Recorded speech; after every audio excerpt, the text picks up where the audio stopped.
It feels like we have a new era, or we're in a new era of financial markets where the government is literally taking equity stakes in private companies. What do you make of this kind of state capitalism, Kai? It's state capitalism. I don't understand how the party of free markets and smaller government suddenly became, under Donald Trump, the party of state capitalism.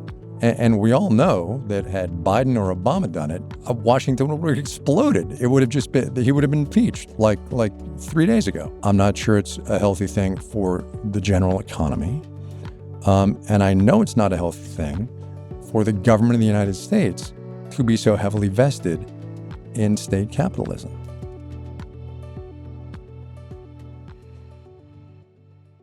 Kai, where does this podcast find you? I am in St. Paul, Minnesota, corporate headquarters of the company that owns Marketplace, American Public Media. All right. Well, listen, we very much appreciate you here being here, and we have a bunch to get to. So let's start off with the government shutdown. We're in the midst of a shutdown, which means we're kind of flying blind in terms of economic data. Can you paint us a picture of what you're worried about or paying attention to right now? Yeah, I'm worried about three things. The first thing I'm worried about is obviously and most importantly the data, right? We're not getting the government data that's helping the Federal Reserve figure out which way this economy is going to go. And this is an interesting and a critical moment for the Fed, right? I mean, the New York Fed came out this morning in its monthly survey and said consumer expectations for inflation are actually going up. And as we know, inflation expectations can actually drive what inflation does. So the idea that consumers think inflation a year out is going to be 3.5% or better is really challenging. So this is a perilous moment for the Fed, just data-wise, setting aside the politics of it, and we can get into that if you want to. So that's the first thing I'm worried about.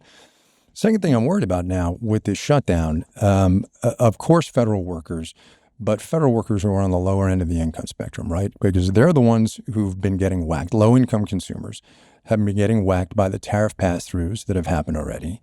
They're the ones who are in the foulest mood. They're the ones who have the least disposable income. And they're the ones, let's call it the bottom, like 60% of the income spectrum, whose spending is falling off, right? And those in the top end are, inflation's a pain in the ass for everybody, but most of us can bear it if you're in the top end. If you're not, that's a real challenge. And then finally, and most importantly, I think, on a macro scale, is what it says about the just complete inability of the government of the United States to run itself and to manage what is, for now, the most important economy in the world. And it's beyond parity. What I find potentially more fragile is that data where the top 10% are now responsible for half of consumer spending. And if there's a bit of a shock or a slowdown or AI begins to unwind and the 10 companies driving 70% of the earnings gains, if there's a little, I don't even call it a chill, but it goes from 74 and breezy and sunny to 72 for the top 10%, they can easily take their spending down 10, 20, 30%. Whereas the bottom 90, they can't cut their spending that much because they're kind of spending money on essentials. Do you worry? I worry that we're increasingly fragile because a small number of people are essentially propping up the economy right now. Your thoughts? Yeah, look, that's actually been the way for a long time now. Consumers overall, as anybody who listens to Marketplace and probably listens to you knows, consumers spending by or on behalf of consumers drives 70% of everything that happens in this economy. And you're right that spending now is being concentrated in the top part because the lower half has to buy food, has to make its car payments, has to do all of those things. And when it's that concentrated, and we are on this cusp of tariff impacts now finally starting to leak through, and consumers saying, I don't know, then where does that leave us? I think this is a more perilous moment than a lot of forecasters are guessing. What are the data blind spots that matter most for the Fed or investors or for the average person? Where we're flying without instruments right now. What do you think is the most valuable data that we're not seeing? Yeah, look, I think always it's the jobs data, and then for the Fed, secondarily PCE, right? Personal consumption expenditures and what inflation is. And look, there are 1,000 PhD economists who work for the Fed, and they've got all kinds of private data. But the catch is twofold. One is private data is proprietary, and not everybody's willing to share it. But number two, a lot of times that private data is based on the public data that the government puts out. And so when we don't have that foundational information of what's happening, then that renders the Fed, okay, soft landing, we had that whole thing, a number of months ago, a year ago, whatever. The Fed's finally going to do it. Let's complete the analogy here, right? The Fed had this economy on final. Tariffs came in, and then the weather went to shit, right? And when the weather goes to hell and your instruments aren't reliable, which is where the Fed is right now, what can you do? And my guess would be, and I don't know, I haven't spoken to Chair Powell in a very long time. I've had, Fed presidents on the program from time to time. My guess is that they're kind of hanging on by their fingernails. You're, I think, loosely my generation. And when I talk to younger people, I think we're like the same age, actually. Yeah, I think we are. Let's just say we're 50, Kai. Let's say that. Let's say that. So a word that I find people under the age of 50 are not familiar with, and that I think is we may be on the precipice of, is stagflation. So I see inflation going up. Core inflation, I think, hit 3.5 or 3.7. And meanwhile, it looks as if the jobs market is shaky. And so this chocolate, or this, not chocolate and peanut butter, which is a good thing, but this nitro and glycerin, which is a bad thing, of low growth and inflation, stagflation, which is just the worst of all worlds. Do you share my fears around that? I agree with you, but the most recent indicators for GDP growth are like 3% plus. The Atlanta Fed does this GDP Now tracker, which has it like at 3.8% for the current quarter, which is really high. Now, is that sustainable? I'm not sure, but we're not in stagflation yet. A lot of the indicators are happening. Inflation, as you said, the labor market being really jittery, right? We're in this low hiring, low firing labor market environment, right? There's not a lot of churn. Not a lot of people are getting laid off, but not a lot of people are getting hired either, which makes it tougher to find a job now.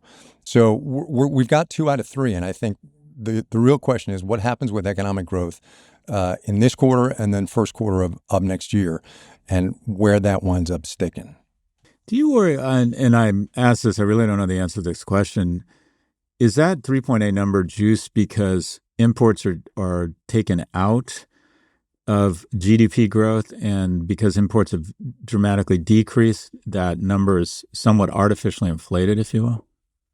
Yeah, I think that GDP number is actually challengeable because, if that's even a word, challengeable, because of that exact formulation, right? C plus I plus G plus net exports, right? And the problem is that tariffs have pulled all those imports forward now, and the numbers are not skewed, but they're a little bit, what's going on, Yeah.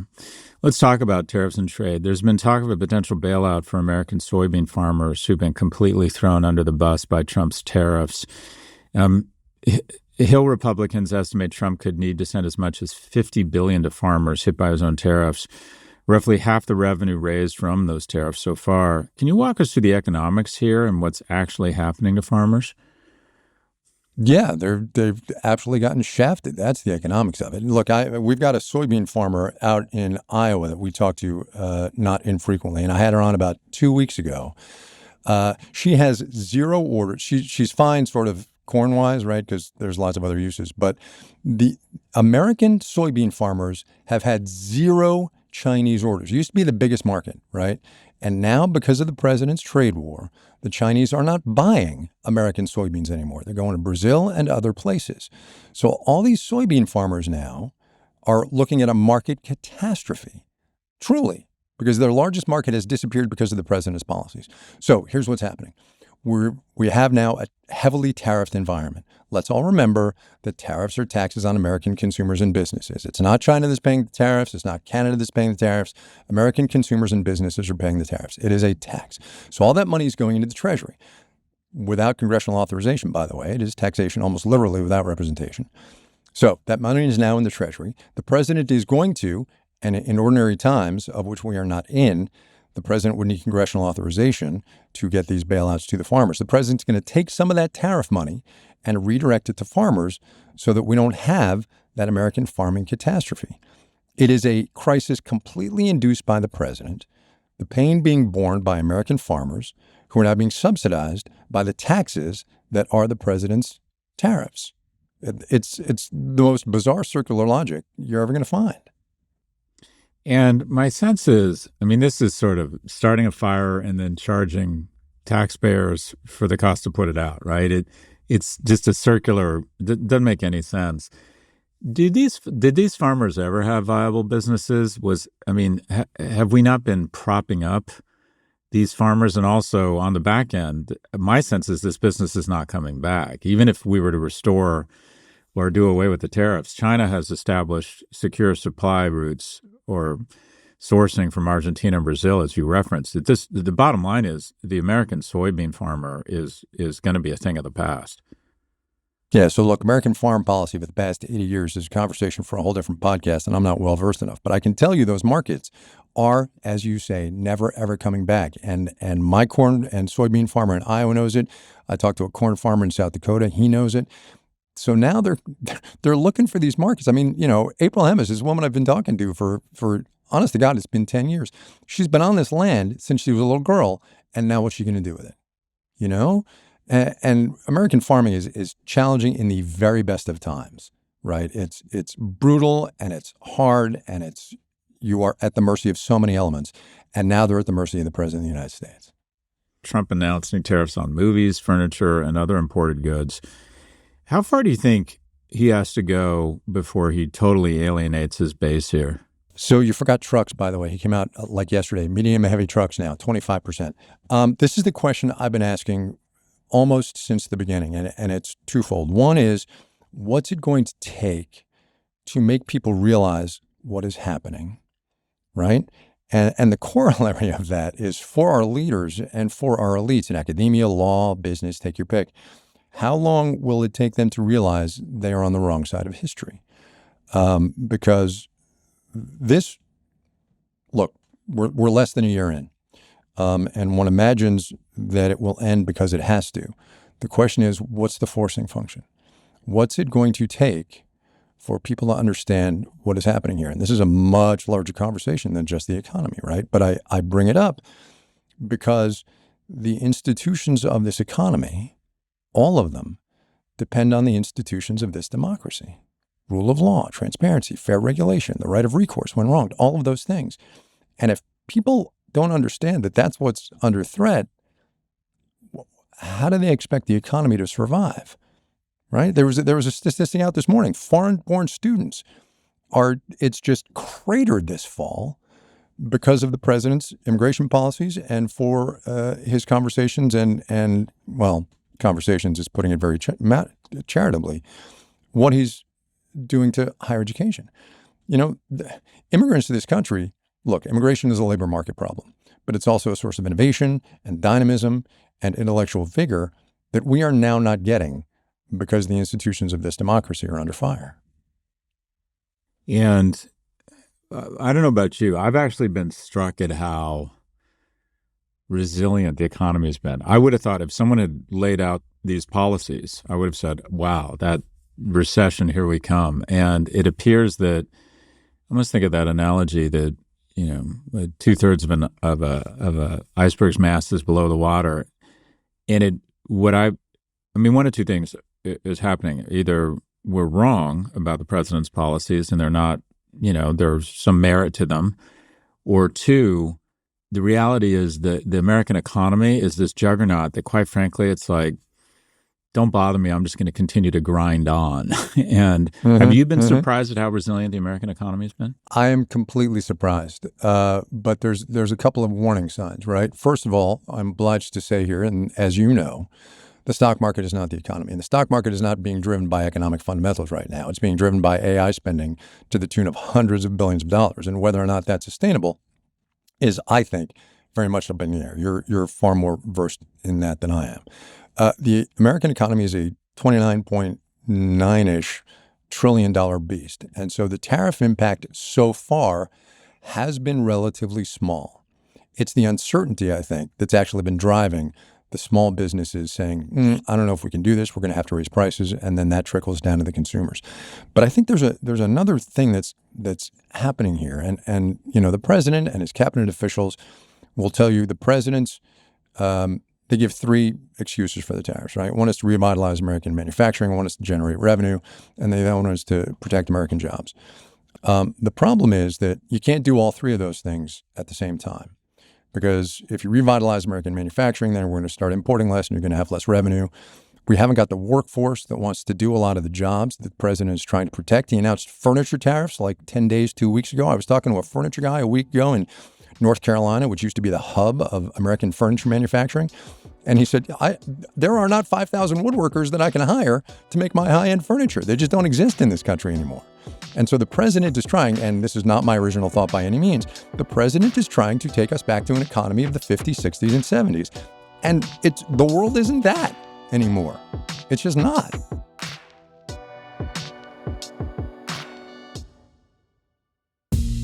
Support for the show is brought to you by CVS Caremark. On this show, we talk a lot about money. We talk about money on a large economic scale, but we also talk about the cold, hard cash, the dollars and cents at the center of just about everything. And that's the sort of money talk that's on most people's minds.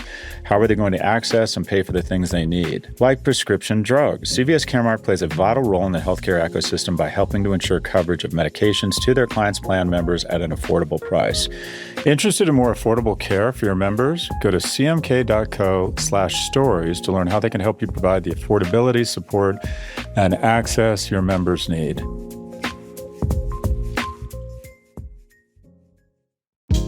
Support for the show comes from LinkedIn. We say this all the time on our show, but it bears repeating. Running a small business isn't just a full-time job. It's about a dozen full-time jobs that you rarely, if ever, get to clock out of, at least until you get to the point where you can start hiring the dream team. And if you've made it that far, you already know there's no time to mess around. That's where LinkedIn Jobs comes in. LinkedIn makes it easy to post your job for free, share with your network, and get qualified candidates that you can manage all in one place. And LinkedIn's new AI feature can even help you write job descriptions and then quickly get it in front of the right people with deep candidate insights. And if you decide you want to go to the extra mile to find the perfect candidate, LinkedIn says that promoted jobs get 3 times the number of qualified applicants. It's all these little things that let you find help fast without compromising on quality, which add up to you finally having extra time in the day for, I don't know, relaxing. Or, knowing my listeners, you'll probably use that extra time to expand your empire even further. Post your job for free at linkedin.com/prof. That's linkedin.com/prof to post your job for free. Terms and conditions apply. We're back with more from Kai Ryssdal. I'd love to get your thoughts on the recent Secretary of War Summit. You spent 8 years in the Navy, and I'd love to get your reaction to Secretary Hegseth's speech to roughly, I think it was about 800 admirals and generals at Quantico, where he told them essentially to, I saw it as embrace MAGA or quit. What were your reactions when you saw that speech? It was disgraceful, it was laughable, and it was an embarrassment to the armed forces of the United States. And people need to understand, I've been in journalism now for 25-ish years, but the most important thing to know about me is that I'm a veteran and how that shapes how I see the world. Look, Secretary Hegseth is unqualified, full stop. I am as qualified as he is to be the Secretary of Defense, and I'm not qualified, right? I was heartened in that speech to see all those flag and general officers sitting on their hands and doing exactly what one would expect of them. I feel badly for them because they're going to have to go back to the troops and explain what the hell happened and what the marching instructions are. And they're going to have to do it in a way that maintains unit cohesion and the viability of the force. And that's going to be really challenging because of the way the Secretary and also the President treat the military as if it's, here's the quote, they are his generals, which of course they are not. I think, honestly, a more troubling speech was the thing that the President did this past weekend down in Norfolk to celebrate the Navy's 250th anniversary. And he had behind him enlisted and a couple of officer members of the Navy. And he walked out and he said, hey, this is a rally. I mean, this is literally what he said. He said, hey, it's a rally. Who are we kidding? And the crowd behind him, all active duty military, went crazy. They were applauding, jumping up and down, just cheering him on, all of this. And that to me is I don't understand how the commanding officers of these sailors let that happen. If professionalism in the service means anything to you, it means that you are apolitical and that you, as the flag and general officers did at that speech in Quantico, is sit on your hands. Now, of course, that's not why those guys were chosen, and there is some measure of the American military, probably sizable, that is in favor of the president, but that ain't it. That can't be it. And it's deeply, deeply damaging. Talk a little bit about your service. What was the motivation for joining the Navy? And I assume you were in it longer than you were commissioned or obligated to. You were in for 8 years. Give us some color around your service. So when I went to college, I thought I was going to be a lawyer, and I took all those pre-law courses and this and that. And then when I was a freshman, I had a very good friend of mine who was I was a sophomore. She was a senior. She was Phi Beta Kappa, maxed out her LSATs, all this jazz, applied to all the top law schools and got into none of them. And I said, well, screw this. I don't need to go to law school. So I farted around for a couple of years. And then when I was a senior, a guy who had been a fraternity brother of mine a year ahead of me came back on leave from Navy flight school. And that it appealed to me. It's my father served. My father got his citizenship by serving back in the 50s. So I took the entrance exams. I went down to officer candidate school in Pensacola, got my wings, and then went to the fleet. I flew E-2C Hawkeyes off the USS Theodore Roosevelt for 3 years. I did. So you were a pilot. Yeah, I flew. I did not know that. I would have thought you were too tall to be a pilot. No, that's so interesting. That's the second time in a couple of days somebody has said that. No, when I was in the recruiting station, you had to do all kinds of anthropometric measurements. They sit you in this seat and they measure your, your tibial length and your upper body and all this jazz, and I fit. So. And what was the aircraft you flew? I flew E-2C Hawkeyes, which they're now E-2Ds. They've been upgraded, but they're large turboprop aircraft, carrier-based, that have the big radome on top. So the mission is command control and airspace, battle space management. So I did that for 3.5 years, rolled out of my fleet squadron on August the 1st, 1990, which if August the 2nd, 1990 rings a bell, that's when Saddam Hussein went into Kuwait. So I rolled out of my fleet squadron right before they got alerted to go to the Gulf. I wound up in the Pentagon on the Joint Chiefs of Staff for I guess the rest of my service, so it was like 2.5 more years, right? Flight training was 2. Yeah, so I was in 8 years, soup to nuts, the last couple of years on staff duty at the Pentagon. Look, it defines me to this day. It is a sense of obligation and gratitude for what the military and this nation has given me. And that's why honestly, that's why what's going on now is just so disturbing and horrible. Do you think we'd benefit from mandatory national service? Oh yeah, I've advocated for that forever. I think we would be a different country. We don't know each other anymore, right? We don't, and look, it's a generational thing, and I try to, even my own kids, I try to get them to understand this, and my service, I imagine they're proud of it, but I don't think it resonates with them in a this is what I want to do kind of thing, And do you think that type of national service, would just be the military, or different options around senior care? No, look, there are a zillion ways to serve.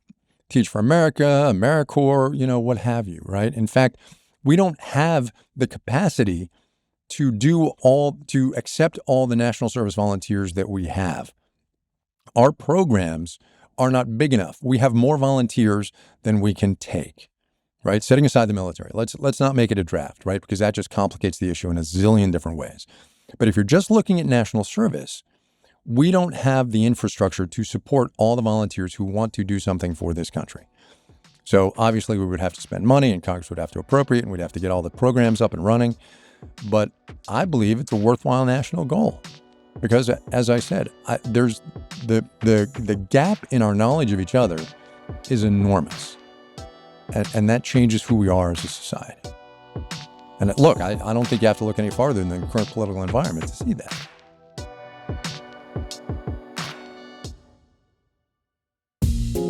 Support for the show comes from Shopify. If you run a small business, you know there's nothing small about it. Every day there's a new decision to make. Even the smallest decisions feel massive. But if you have the right platform, you can approach all of your decisions with confidence. Shopify is the commerce platform behind millions of businesses around the world and 10% of all e-commerce in the U.S., from household names like Mattel and Gymshark to brands just getting started. Shopify lets you tackle all your important tasks in one place, from the inventory to payments to analytics and more. It makes the marketing minefield easy with built-in tools for running social media and email campaigns so you can find new customers and keep them. And if you're looking to grow your business internationally, Shopify has global selling tools to help you in over 150 countries. Get all the big stuff for your small business right with Shopify. Sign up for your $1 per month trial and start selling today at shopify.com/ProfG. Go to shopify.com/ProfG. Shopify.com/ProfG.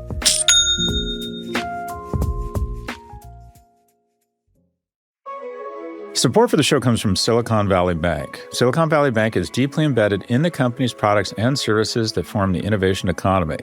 They are a proactive partner that helps bring their clients' vision to life, and they fuel high-growth companies with tailored solutions and the hands-on support that turn potential into performance. And now, SVB is a division of First Citizens Bank. First Citizens Bank has always been dedicated to highly personalized service and supporting emerging sectors. That's why buying SVB made sense for First Citizens Bank and for you. SVB clients can help benefit from this combined commitment to tailored solutions, incredible service, and deep expertise from a top 20 bank with a national footprint. So, if you're serious about being a part of the innovation economy, there's really only one bank for you, Silicon Valley Bank. Yes, SVB. Learn more at svb.com/Vox. And this is not in the script, but we have been a client of SVP at Prop G Media and my company before, L2, for the better part of a decade. We're back with more from Kai Ryssdal. Just to pivot back to the economy right now, it feels like we have a new era, or we're in a new era of financial markets where the government is literally taking equity stakes in private companies. The Trump administration now holds positions in Intel, MP Materials, Lithium Americas, Trilogy Metals, and even a new golden share in U.S. Steel. What do you make of this kind of state capitalism, Kai? It's state capitalism. I don't understand how the party of free markets and smaller government suddenly became, under Donald Trump, the party of state capitalism. And we all know that had Biden or Obama done it, Washington would have exploded. It would have just been, he would have been impeached like 3 days ago. It is, in my opinion, not a healthy thing for corporate America. I'm not sure it's a healthy thing for the general economy. And I know it's not a healthy thing for the government of the United States to be so heavily vested in state capitalism. Look, there are a zillion problems with American capitalism, 2 zillion problems. But the government taking actual equity stakes or taking profits from NVIDIA for sales of certain chips to China, how does that help or fix anything? I don't understand it. I don't, look, this goes to a much larger conversation about what has happened to our political elites who see these things happening, Republicans specifically, who have the power, all the power in Washington, and are in private saying one thing and then in public saying, I'm sorry, I didn't see the tweet. You know? I don't know. So it feels as if we have two, and I like what you said before, and I agree that the stock market is not the economy, but within the stock market, you have 10 companies responsible for 70% of the gains. So I think it's a misnomer to say the S&P 500. I feel like there's the S&P 490 and the S&P 10, and you're talking about just two totally different universes. The S&P 10 is largely driven on, AI or optimism and expectations around AI right now. As someone covers these stories every day, what does your gut tell you about where we are with not only with AI, but it's the expectations in the run up in these stocks? My disclaimer here is that I'm not a financial analyst. I'm not a market specialist. I'm a guy who's been covering the general economy for 25 years. I don't actually control any of my own investments. My wife, because number one, she's better at it. Number two, she's more interested in it, is in charge of all of our money. And the other reason is because I should not have a platform that I have and be talking about these companies with a stake in them. So just to get that on the table. Look, that which cannot go up forever will not. And the rate at which AI spending has been exploding seems to me to be unsustainable. The other catch, of course, is that all of these data centers and all of these tools that are being built out aren't actually going to employ a whole lot of people. And in point of fact, what AI is going to do is make a whole lot of jobs in this economy not necessary anymore. And that, I think, is the economic flip side of this explosion. At some point, the lack of returns in real economy terms from this AI investment is going to land. And that, I think, is going to be a real challenge because the economy has been built now on the S&P 10. I've been thinking a lot about how AI is going to impact Hollywood and the creative community in Southern California. And it feels as if I went to, my kids are a little bit younger than yours, Kai. I have to endure superhero films. And I went to see the Fantastic Four. And the thing that just blew me away was the credits were 7 minutes long. And I did some research. 3,400 people worked on this film. Which is more people than work at Reddit or Lyft. And all I could see was the greed glands of Sam Altman going, oh my God, wait until I launch. Have you guys done any stories or do you have any observations around, we make this general assumption, and I think it's probably correct, that there's going to be some labor force destruction at the hands of AI. Have you done any stories or do you have any thoughts specifically around AI as it relates to kind of the creative community in Hollywood? Yeah, let's preface this by saying even before AI really hit, the Hollywood community, movie making in Southern California was really challenged, right? Other places are offering tax incentives, Georgia, right? So that's really part of the problem. So we do have folks who do AI stories. The thing about AI that gets me every time is that the hype around AI coming from Sam Altman and the like is what's driving all the hype around AI, right? Altman is going out there saying we're going to create this. I mean, this new video platform that they have, Sora, whatever the hell it is. I mean, what are we even doing that we are taking a video platform and making it produce or letting people produce just completely fantastical videos that we are now going to just watch like we watch Instagram and actual people. So the destruction of the creative class, I think, is very real. And then the extension, of course, is, creativity is what makes us people. And consuming the arts, cinema, movies, TV, actual art, is what makes us humanity. And if that becomes machine driven, then where do we go? Speaking of which, or the media community, obviously you're a key figure in the media and in the news media. Curious you give me too much credit, but thank you. Well, it's funny. I think the Wall Street Journal, The Economist, and Kai Ryssdal were some of my early prompts around being interested in business.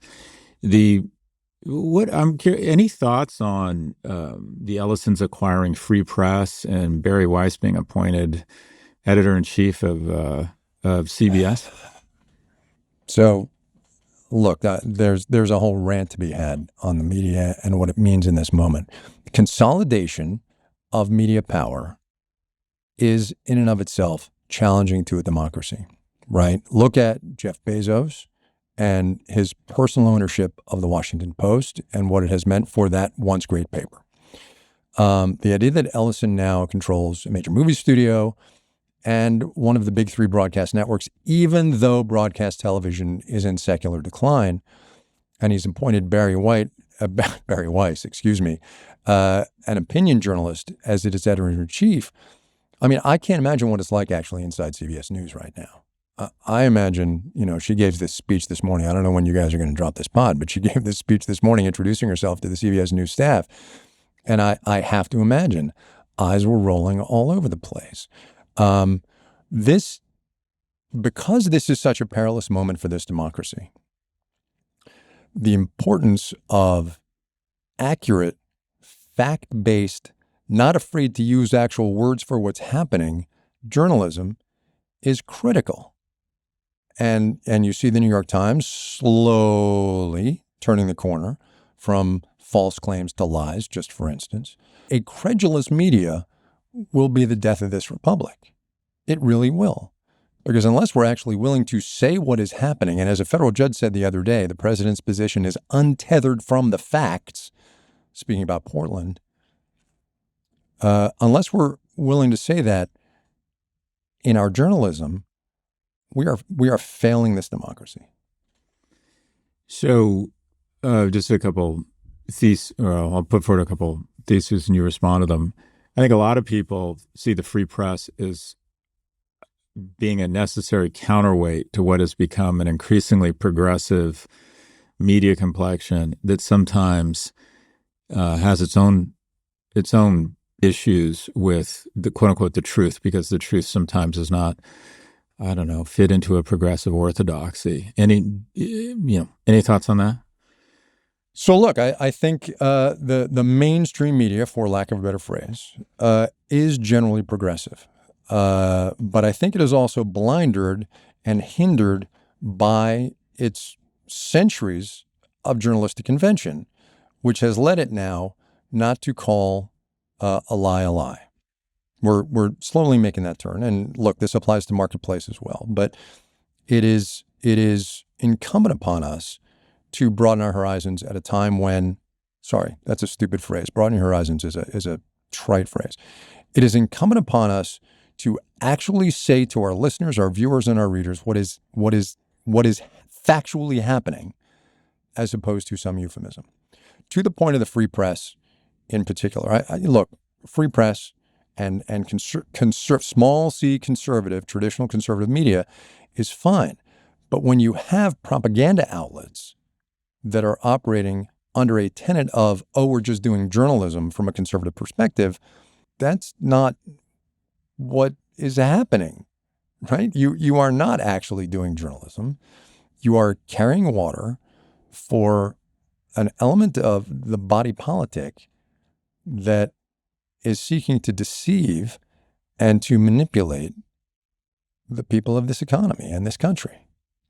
Would you describe CNN and the New York Times as being propaganda outlets? I would no. They're not propaganda outlets. That said, I've got problems with some of the things both of them do, as I'm sure they have problems with some of the things I do. Right? That's it's not tit for tat here. But when you have the reach of CNN and when you have the reach of public radio and when you have the reach of the New York Times, you do nobody any service by both sidesing, by using euphemisms, by not saying what is actually happening. We've had this conversation inside Marketplace, and I've had it with the corporate bosses. And sometimes I win and sometimes I lose. But if I'm not telling people what is happening, then it's malpractice. I've been struck by how much attention the acquisition of Free Press has received. $150 million acquisition. Well, $150 million, right? That'll get you. Well, but there was an $80 billion merger among railroad companies. There's been five acquisitions of $8 billion or more in the last week, and no one really cares. I find that, and maybe for good reason, the media is sort of obsessed with itself. But I guess my question is the following. Does CBS even matter anymore? Does it matter who's running it? I mean, I don't know anyone that watches CBS. It feels, I look at CBS, NBC, and ABC, and I feel like it's 21 minutes of the exact same damn thing, and then a cute story about a bear that a woman's feeding hamburger helper to every night. It just, are these guys, are they relevant anymore? Yeah, I think that's a really good point, and it's tough to argue. I will only argue for what it symbolizes, right? CBS, the Tiffany Network, the network of Walter Cronkite and Edward R. Murrow, and maybe I'm way navel-gazing on journalism history, but there was a point where those names, and more importantly, what they stood for, right? Murrow gives the, television just tubes in a box unless we do it right. What they stood for, and I think that's what is now being sacrificed as opinion journalism goes mainstream. Bari Weiss won't be able to decide, how many cameras to send on a story, and she probably won't be involved in foreign desk assignments. But she, because David Ellison said so, will be able to influence what it is that CBS News does. And what she does is opinion journalism, for which there is a place. But at that scale and in that vessel of what CBS News used to be, once was, I think that's my mental disconnect on that one. How are you guys evaluate? You're a key figure in public media, or the public media program marketplace. How are you guys adapting? Like, what's working, what isn't? As you try to thread the needle between economic viability and thoughtful fact-check journalism, which, by the way, is I find is just a shitty business and economically really challenged. What do you think you guys are doing well and not well, and how are you adapting to this new environment of media while trying to stay true to the roots of journalism, which sometimes, quite frankly, is just not economically viable? Yeah, look, so we, inside Marketplace and inside the corporate structure that owns Marketplace, we are really challenged in how we go from a legacy media outlet, right, where Marketplace used to be appointment listening. It was drive time. It was people making their dinner, and it used to be on the radio. And now, right, that's all gone since the pandemic. Ain't nobody driving anymore, right? And podcasts are up and all of that stuff. So our challenge now is to meet people where they are and to develop this multi-channel strategy where we're going to do video, we're going to do on demand, we're going to do broadcast media because, oh, by the way, for Marketplace, broadcast is where the money is.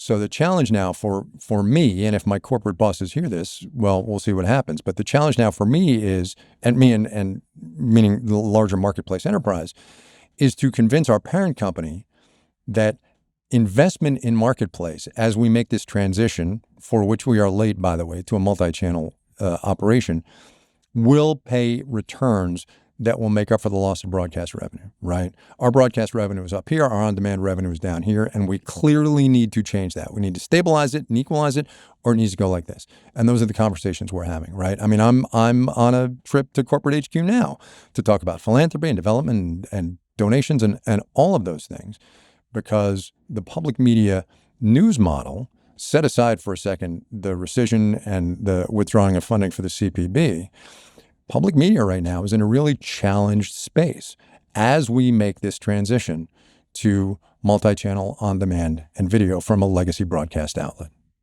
Kai, what are your go-tos for information? I'm always asked this question, and I never have a good response because I think I'm a little bit embarrassed about how I have transitioned from the New York Times, The Economist, the Wall Street Journal to, quite frankly, social media. I have great people on TikTok and on Reels, economists and people I think are really, really smart that no one's ever heard of that inform my viewpoint. Before you take to the radio, which is, you're obviously going to read the facts, but you're also going to have a spin on, I won't even call it spin. You're going to have thoughtful color on stuff. Where do you find color on the economy? Who are your trusted resources? So I do, in essence, I have done, and my journey has been the exact same, right? Going from the Times and the Economist and the Journal and all those to social media. The thing I spend most of my time on, honestly, in news gathering is finding a thing on social media and digging down on that, finding a nugget, finding a person, right? I mean, there are so many really interesting people on social media. Social media is a hellhole in a whole lot of ways, but you find people there and then you follow them. And then you read their writing, and then you read their Substacks. And that's how you gather and you synthesize. And then by the time Marketplace goes on the air, hopefully I have a coherent view on what is happening that day, not just from the Times and the Journal, but from people who have, look, and you gotta test their credibility and all of those things. But once you've done that and you realize that they're the go-tos, then you use them. And you synthesize their information into the way you present whatever we have chosen as our lead story or whatever the feature story is. And just as we wrap up here, you're kind of rounding third in terms of your career. Have you thought about? Thanks, man. Well, you're an iconic, whether you like it or not. You're sort of an iconic figure that kind of marks the medium, or at least the approach to the medium.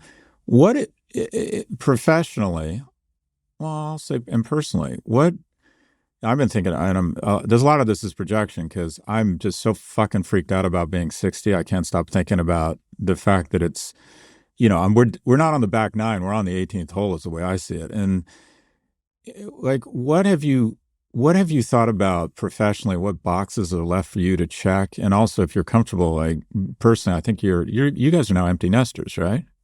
Yeah. So our youngest child, our daughter, we just dropped our daughter off at school 2 weeks ago. Oh, congrats. I would love for you. Let's start there. What was that like? So the good part is it's going really well so far. So we dropped her off at school. We took a long, slow drive down the California coast back to LA. We had 3 or 4 days to just sort of decompress, She was ready to go, She was like, okay, I'm out. See you later. Right. And my wife and I were like, oh, really? Okay, bye. And and then we got back home and we kind of slid right in. The house is quieter.